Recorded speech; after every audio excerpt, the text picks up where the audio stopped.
बिस्मिल्लाहिर्रहमानिर्रहीम। अस्सलाम वालेकुम। मेरी आप सभी से इल्तिजा है कि एक मरतबा दुरूद इब्राहिमी पढ़ लीजिएगा। बिस्मिल्लाहिर्रहमानिर्रहीम। अल्लाहुम्मा सल्ली अला मुहम्मदिन व अला आलि मुहम्मदिन कमा सल्लैता अला इब्राहीम व अला आलि इब्राहीम इन्नका हमीदुम मजीद।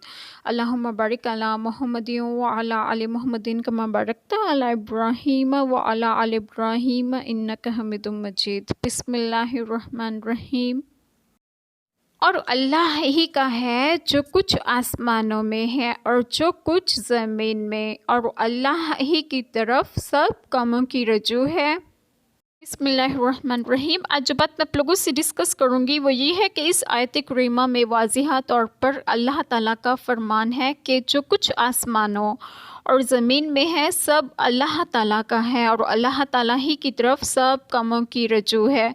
सब काम अल्लाह ताला के अख्तियार में है। अल्लाह ताला जिसे चाहे नवाजें, जिसे चाहे ज़्यादा दें, जिसे चाहे कम दें, बस अल्लाह ताला का फरमाना होता है कुन हो जा, वो फ़ौरन हो जाता है। अल्लाह ताला हम सब के तमाम गुनाहों को माफ़ फरमाएं और हमें सिरात मुस्तकीम की राह पर गामज़न करें और आप सबको आपके घरों में खुश खुर्रम रखें और सेहत व तंदुरुस्तगी भी दें। आमीन। जज़ाकल्लाह खैर।